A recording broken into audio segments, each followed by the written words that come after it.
Hello, हामी चाहिँ गुप्तेश्वर गुफाभित्र प्रवेश गरिसकेका छौँ। यहाँको बाटो एकदमै सानो छ।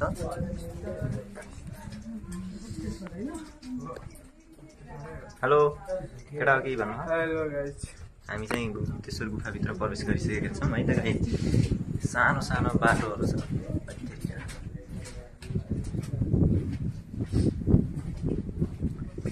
देख्न सक्नुहुन्छ यहाँ प्रत्येक ठाउँनिर बत्तीको व्यवस्था गरिएको छ, अँध्यारो नहोस् भन्नाले। एकदम अत्याधिक यहाँ त एकदम सानो सानो गल्लीहरू टाइपको रहेछ है। हामी लगभग आधी जति त आइपुगिसक्यौँ होला, अब आधी बाँकी छ होला। माथिबाट यो सानो सानो पानीको थोपाहरू चुइरहेको छ र हामी फाइनल्ली गुफाभित्र आइपुग्यो।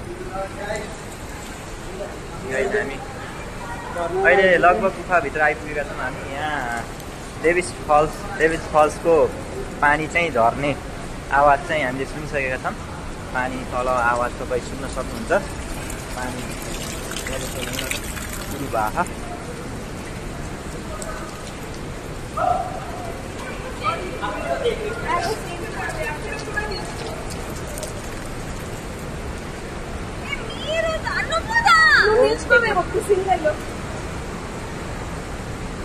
हाम्रो साथीहरू पछाडिबाट आउँदैछन् है।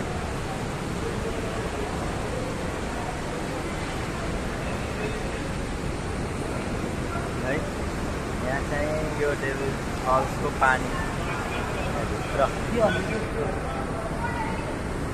चाहिँ पानी पर्छ। हामी अब तल जाँदैछौँ है त, जहाँ पानी आउँछ यही एरियामा जाँदैछौँ।